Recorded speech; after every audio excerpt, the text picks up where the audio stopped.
We're in the second part of the conference season for the Kenyon men's basketball team. They're coming off a 1-1 week at Wittenberg and then back at home against Hiram. And we're joined today by head coach Dan Priest and sophomore guard Tim Connolly. Guys, thanks for coming in this afternoon. And I know Wittenberg, they had a little bit of success against us in the paint, but we came back against Hiram, and John Bray, Brian Comey really got after it down low, and we were able to bounce back. What did you expect of your team, and what did you think of last week's performance, Coach? Well, it was a good week for us in terms of just how we played. We played well at Wittenberg. We didn't quite have enough down the stretch to finish.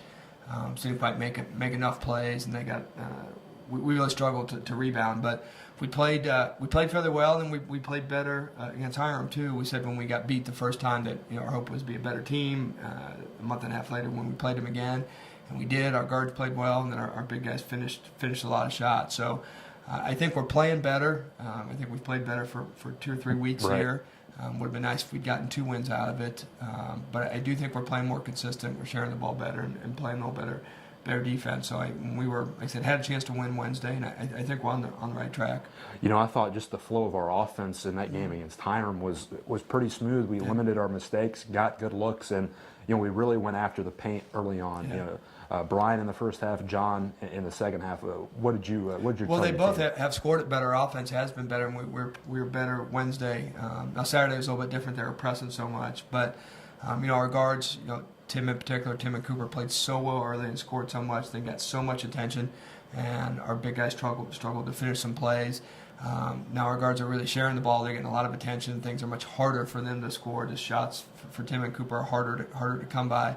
But they figured out kind of share the ball, move the ball, and then our big guys are moving the ball too and finishing a lot of shots and both scoring with their back to the basket. So we had 2 pretty good offensive nights. We're above, I think, 46% for both nights, which is real progress for us.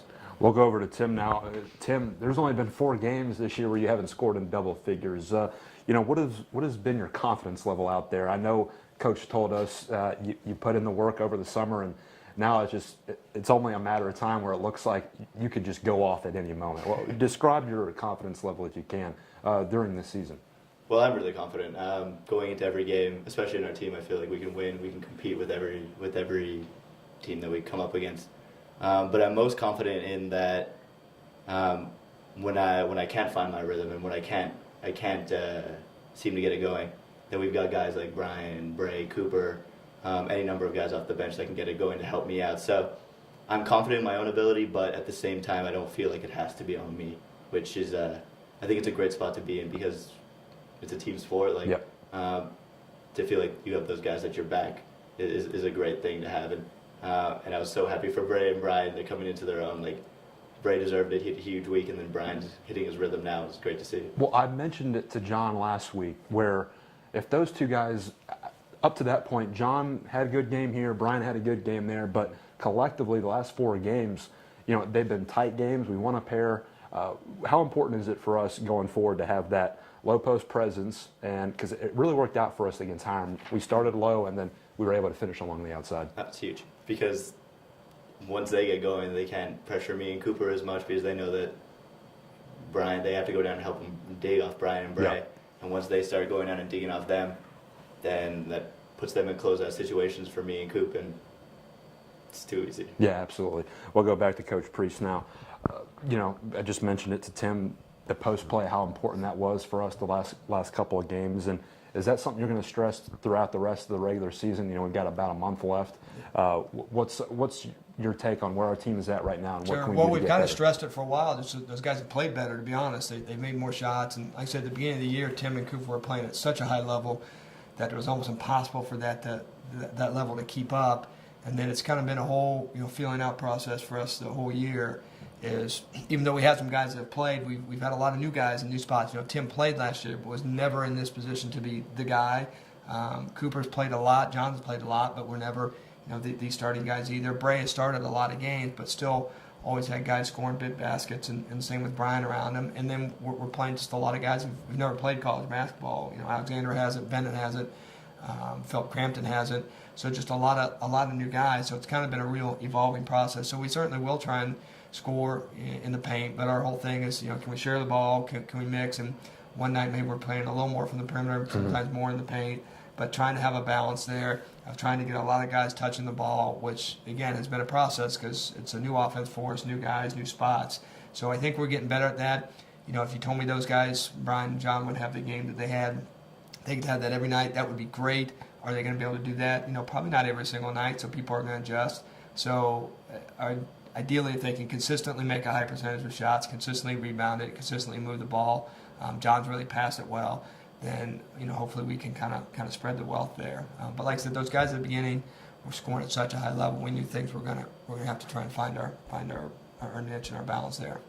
Tim, last question for you here. We've done a pretty good job of limiting our mistakes and getting good looks on the offensive end. And while we haven't maybe had a great shooting night every single night, we still are putting ourselves in opportunities to get good looks and finish.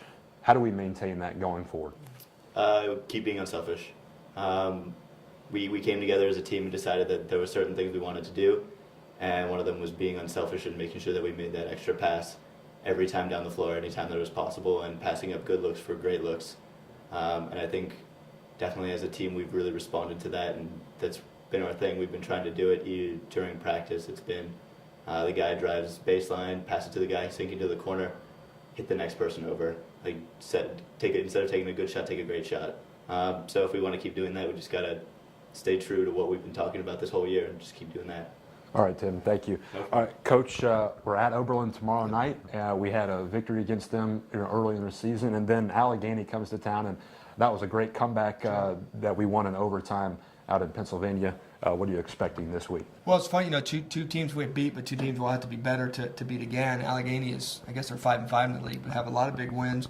And Oberlin right now has beaten, I believe, Wittenberg, DePaul, and somebody else at home that I'm skipping. Wabash just the other night. So 3 really big wins. I think at home they're 7-2 or something on the year. So we'll definitely have to be better than we were. But it is a big opportunity for us where we can kind of move up the conference standings a little bit. And after this week, we kind of start looking to where you are and what you have to do to get to where you want to be in terms of making the tournament or being where you want to be in the tournament. So, be 2 big challenges, two big opportunities for us. 2 teams will have to be better, which we're better than we were when we played them in November and December, and just to kind of see how far we've come. All right, Coach. The Lords and the ladies are playing at Oberlin tomorrow night. The women start at 6, the men follow at 8, and we'll have live audio, and Oberlin will provide live video and statistics. So just tune in at athletics.kenyon.edu. All right, really quickly, who you got in the Super Bowl next Sunday? Oh, the Super Bowl. I want the Patriots. I'm from San Francisco. Yep. I hate the Seahawks. I hate Pete Carroll. I can't deal with those two, that team and that guy. So, Patriots. Okay. My Bengals have been eliminated a long time ago, so as long as they finish one step ahead of the Browns, I'm kind of a happy guy. I'm not a real big fan of either team, so I'll just enjoy the commercials, I guess. All right, Coach. Tim, thank you guys for your Thank time, you. and we'll see you tomorrow night at Oberlin. Thank you. That was Tim Connolly and Dan Priest. Again, the Lords play at Oberlin on Wednesday, and then they'll return home against Allegheny on Saturday at 3 o'clock. We hope to see you then. We'll catch you next week on the Dan Priest Show.